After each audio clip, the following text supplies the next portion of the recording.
So, a couple of weeks ago, I was on a procrastinators podcast talking about death. And I talked about not being a fan. And in response to that, someone called an untitled aberdage on Twitter sent me a link to a thing that was titled "What Football Will Look Like in the Future," thinking that it would be relevant to my interests. And long story short, it was. So I'm going to talk about what I think about this story, which is actually titled 17776.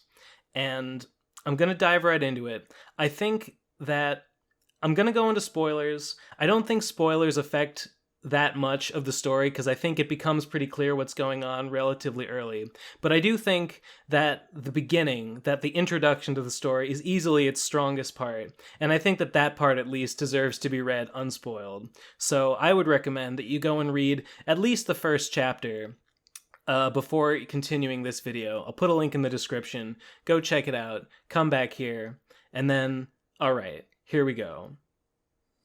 So 1776 is a story about the far future where humanity in the 21st century stopped aging and dying, and everyone who was alive as of 2023 never died and just continued to live forever for 15,000 years into 17776.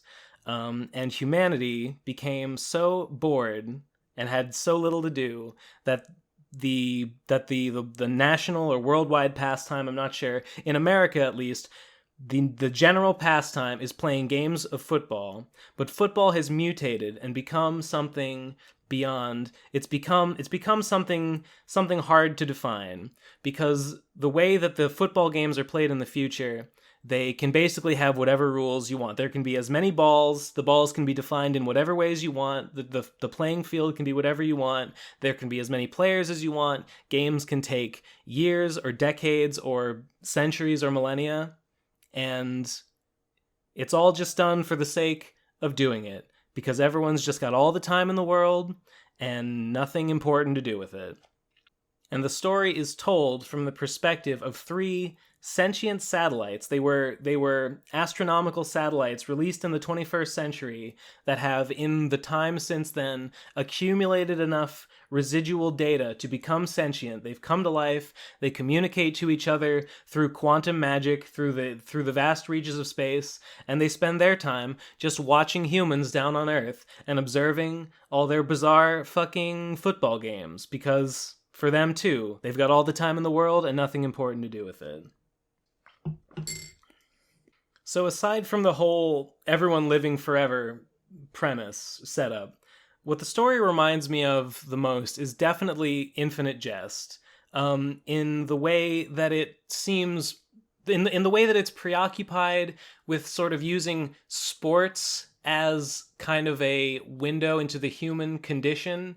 All right, so in Infinite Jest, the characters at this tennis academy play a game called Eschaton, which is a tennis-based game that simulates nuclear war, where they have to hit their tennis balls across the map, and it's kind of like Risk or something. It's like a strategy war simulator, apocalypse simulator game, but which your tennis skills are the deciding factor in who wins, or one of them anyway. And the games of football in 17776 remind me of this, in that they are sports-based, or generally sports-like, but they have like such far-reaching implications, or not implications. They're so blown out of proportion, and they're like world-spanning, right? They can be like one game. The first game shown, I think, goes like between states. I think Nebraska is the field of play, and the two states on either side are the end zone. There's another game in the story where it's technically a football game, because the goal is to get the footballs into the end zone. But the footballs in play, nobody knows how many there are, because the balls are all the balls ever signed in history by one obscure player. And so it's really more of like a scavenger hunt, or like a detective quest. You got to go out, and everyone's trying to gather up as many balls as they can and steal them from each other, and then bring them before the judges and be like, see, I got all the balls. I win this, quote, football game. It's cute. That, along with the kind of vaguely dystopian, not themes, the vaguely dystopian mood of the story, and the use of like real contemporary locations and people and figures cast against this backdrop of like sports gone awry or whatever. It's just very Infinite Jest to me. But the way the story's told is really very Homestuck. It's very Homestuck in a lot of ways. The most obvious one is the way that like the satellites communicate with each other in colored text, and the different colored text represents each of the different satellites, and they each have like a little sort of, not a typing quirk, but they each have their own voice, and you can tell which one it is by the way they talk and by the colors. It's very reminiscent of the Pester Logs in Homestuck. Also, the way that it's a multimedia story, the way that it's told through a combination of text, video, and I guess collage would be the word. It's like the story is told through collage, and there'll be like newspaper clippings that are relevant in some way to what's going on. A lot of them will be real. Some of them might be fabricated, I'm not sure. But a lot of them is like real world news stories from newspapers in our era or in previous eras that are somehow still relevant to what's going on in 17776. And it's a novel way of presenting a story, and it's very Homestuck.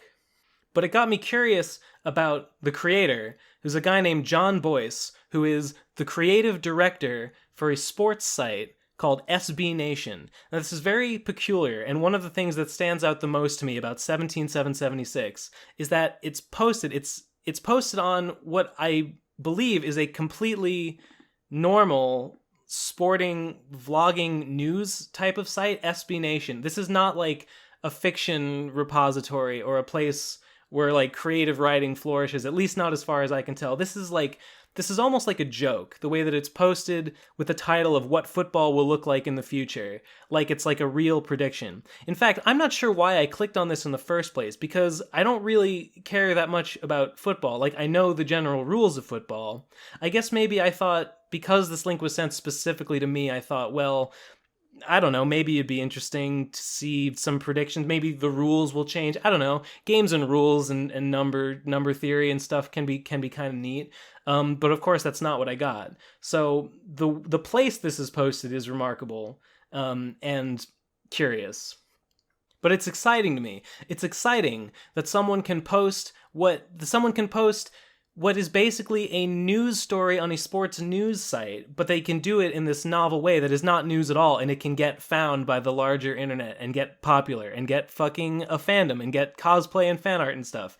That it can, like great art, it's like a great art can come from anywhere kind of thing. And it fills me with hope. It fills me with hope for humanity. Anyway.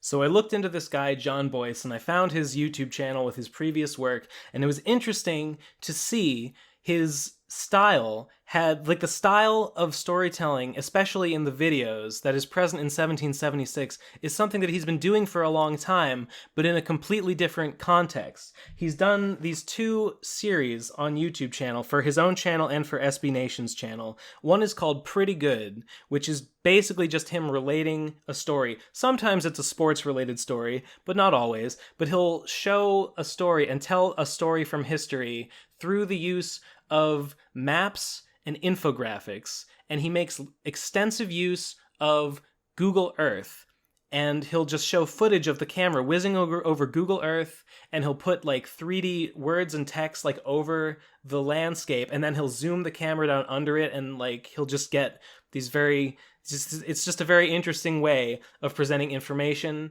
and telling a story. And he has another one called Chart Party, which is kind of similar, but it's more numbers based. He crunches a lot of numbers, usually to prove some bizarre point about something in sports, or to explain how some sporting event or some particular occurrence in sports history was like completely unique and like a 1 in a million and just miraculous, basically. And some of them are really, really interesting. I highly recommend a few. His one about a 222-0 football game was one of my favorites, as well as one about unique score outcomes in football games called Every NFL Score Ever, which he refers to as scoreigami. They're both pretty interesting. I haven't watched all of them, so I can't vouch for them all, but a few of them have been pretty interesting to me. And they all have this odd presentation that kind of reminds me of like typography music videos, the way he'll like place text on a flat board and kind of have it whiz around and just kind of move the camera like so the words kind of move on and off the screen sort of in the way that he's discussing them. It's neat. And it's neat to see how this kind of infographic style of conveying information was used in a new way to tell a narrative story in the form of 1776. It's like this like when I saw 1776, I'd never seen a story told this way before, and so to go back and see like where that style came from, that kind of thing's just really interesting to me. And it's interesting to see how someone who is a writer for a sports website, who clearly has a sort of preoccupation or interest at least in like the numerical aspect of sports and in like the nerdy number crunchy, like that whole side of it, the analytical part of it, and in finding like strange outcomes and in looking at bizarre circumstances that led to games and events that were, you know, outside the norm. Like the way that like that interest clearly bleeds over into 7076, which is largely about, you know, games of football that have like a sport. The sport has evolved beyond what it traditionally is to us and has become basically all about what bizarre circumstances can we create, like what strange setups can be even thought of, you know, just to put some new spin on this thing, like to the point that it's not even recognizably football anymore. I should mention at this point that really you don't have to care about football at all to get anything out of 1776. It's everything that you need to know about the games is explained. They talk about like what's going on in each game and what's weird about it, which is why someone like me, who's not interested in sports almost at all, you know, still found it worth reading. As well as the theme of a world where nobody dies is just inherently interesting, to me anyway. Like, in the story, they seem conflicted about it. Like, it's often brought up as like it presents all these challenges, and it's like, oh, I thought I was gonna die, but now we've got eternity to contend with. What do we do? I don't know. I might be in the minority, but for me, this is exactly the future that I wish would happen. I would love to live in a state of complete and perpetual stasis where nothing ever changes, because if nothing ever changed and I would live forever, I would have nothing to worry about. Even if something bad happened to me, I'd be like, well, eventually it'll get better and everything's just going to be fine forever. I'd be totally okay with that. Seems like nobody else would. The people in this story seem like, I mean, they're not totally broken up about it, but they're mostly sad about it, which kind of irritates me, but that always irritates me. And stories like this are so often, they go into like, oh, how terrible to live forever. And this isn't quite that, but it's a little that. And I'm like, I just don't agree. But anyway, that's inherently interesting to me anyway. The stories themselves, they're pretty interesting. The games are cool. The characters are mostly just vehicles to explore this bizarre world and the bizarre games of football that come about in it, and it's neat. The intro where 10 is waking up and is, you know, doesn't even know that she's a satellite to begin with, and has to sort of get her systems online and eventually learn it from the other satellites. That's like by far the best part of the story, in my opinion. But I guess it's good. It's good for a story to start on a strong note, because that's what gets you interested. At least that's what got me interested. That's what like kept me invested and made me like, okay, yeah, I want to see where this goes.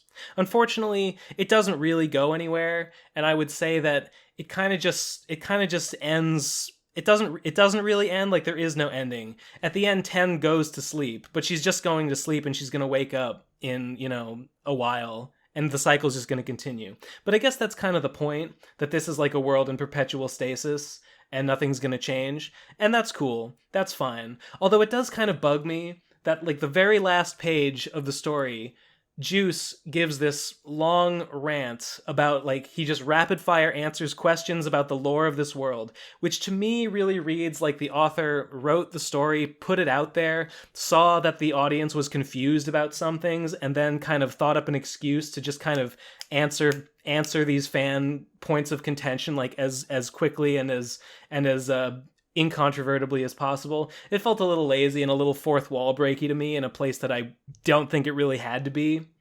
But nevertheless, it starts strong and it's interesting throughout.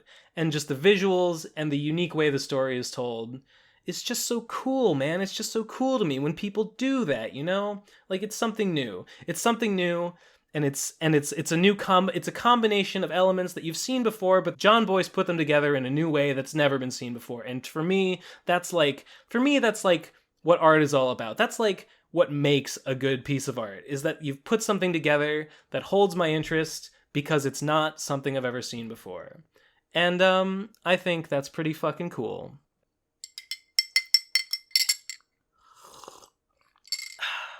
And that's why Homestuck is the greatest work of fiction ever created. And that's why 17776 is also pretty good.